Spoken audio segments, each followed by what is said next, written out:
SSC TET দুর্নীতি, দেশ বিদেশ, রাজ্য, খেলা, বিনোদন সমস্ত কিছু নিয়ে আজকের সেরা 10টি খবর চলুন শুনে নেওয়া যাক। নিয়োগ দুর্নীতিকাণ্ডে ফের সক্রিয় সিবিআই। কেন্দ্রীয় তদন্তকারী সংস্থার তলবে শুক্রবার বেলায় সিবিআই দপ্তর নিজাম প্যালেসে গেলেন নদিয়া জেলার তেহট্টের তৃণমূল বিধায়ক তাপস সাহা। শুক্রবার বেলা 11টা নাগাদ সিবিআই দপ্তরে পৌঁছন বিধায়ক। নিয়োগ দুর্নীতি মামলার তদন্তে টাকার বিনিময়ে চাকরি পাইয়ে দেওয়ার অভিযোগ ওঠে তাপসের বিরুদ্ধে। কলা, ক্যাপসিকাম, আখ থেকে শুরু করে টমেটো, নারকেল, সর্ষে বাদ নেই কিছুই। নিয়োগ দুর্নীতি মামলায় ধৃত প্রসন্ন রায়ের বিরুদ্ধে যে চার্জশিট দিয়েছে ইডি, তাতে এসবের নাম রয়েছে।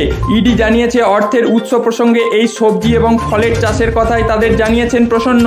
তার দাবি, জমিতে চাষ করে তিনি গত কয়েক বছরে 26 কোটি টাকা রোজগার করেছেন। যদিও প্রসন্নের দাবি মানতে নারাজ কেন্দ্রীয় সংস্থা। নিট পরীক্ষায় দুর্নীতি এবং ইউজিসি নেট বাতিলের বিরুদ্ধে দিকে দিকে বিক্ষোভের মুখে পড়েছেন কেন্দ্রীয় শিক্ষামন্ত্রী ধর্মেন্দ্র প্রধান। শুক্রবার তার বাসভবনের সামনেও কালো পতাকা দেখিয়ে তাকে বিক্ষোভ দেখিয়েছে যুব কংগ্রেস। শুক্রবার সকালে কাশ্মীরের শ্রীনগরের ডাল লেকের ধারে অবস্থিত শের-ই কাশ্মীর আন্তর্জাতিক কনফারেন্স সেন্টারে আন্তর্জাতিক যোগ দিবসের অনুষ্ঠানে যোগ দেন প্রধানমন্ত্রী নরেন্দ্র মোদী। অনুষ্ঠানে তিনি সকলের সঙ্গে প্রায় 30 মিনিট ধরে যোগাসন করেন। অনুষ্ঠানে মোদী বলেন, সকলের কাছে আমার অনুরোধ, যোগ ব্যায়ামকে দৈনন্দিন জীবনের সঙ্গী করে তুলুন। যোগাসন প্রতিরোধ ক্ষমতা বৃদ্ধি করে, সুস্বাস্থ্যের দাওয়াই হতে পারে যোগাসন, বলেন প্রধানমন্ত্রী। এখনই মুক্তি পাচ্ছেন না অরবিন্দ কেজরিওয়াল। জামিনের বিরোধিতা করে হাইকোর্টে ইডি। বৃহস্পতিবার দিল্লির রাউস এভিনিউ আদালত তার জামিন মঞ্জুর করে। ইডি কেজরির জামিন 48 ঘন্টা পিছিয়ে দেওয়ার আবেদন করেছিল, যা গ্রাহ্য হয়নি। বিচারক ন্যায়বিন্দু কেজরিকে জামিন দেন। শুক্রবার সকালে সেই নির্দেশকে চ্যালেঞ্জ করে হাইকোর্টে মামলা করে কেন্দ্রীয় তদন্তকারী সংস্থা। রাজ্যের ইএসআই হাসপাতালে অমিল হিমোফেলিয়ার জীবনদায়ী ওষুধ অ্যান্টি হিমোফিলিক ফ্যাক্টর বিনামূল্যে সপ্তাহে 3টি করে ফ্যাক্টর 8 পাওয়ার কথা প্রত্যেক রোগীর। অথচ কোথাও দিন 15, কোথাও আবার শেষ এক সপ্তাহ ধরে একটি ইঞ্জেকশনও মিলছে না, কারণ হাসপাতালের ভাড়া শূন্য।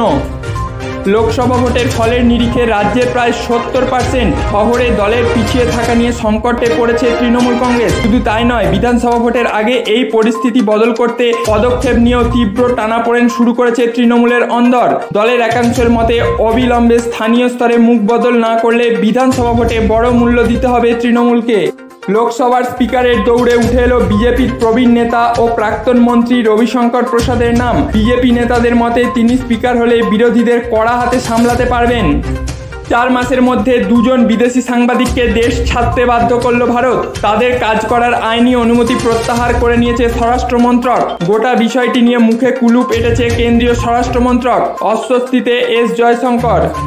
অস্ট্রেলিয়ার বোলার হিসেবে নজির সৃষ্টি করলেন প্যাট কামিন্স। টি20 বিশ্বকাপে বাংলাদেশের বিরুদ্ধে সুপার 8-এর ম্যাচে হ্যাটট্রিক করলেন প্যাট। ব্রেট লির পর কামিন্সই দ্বিতীয় অস্ট্রেলীয় যিনি টি20 বিশ্বকাপে এই হ্যাটট্রিক গড়ার কীর্তি গড়লেন। আজকের খবরগুলি আপনাদের কেমন লাগলো অবশ্যই কমেন্ট বক্সে কমেন্ট করে জানাতে পারেন, এবং আপনার এলাকায় যদি কোনো খবর সত্যি ঘটে থাকে সেটাও কমেন্ট বক্সে কমেন্ট করে জানাতে পারেন।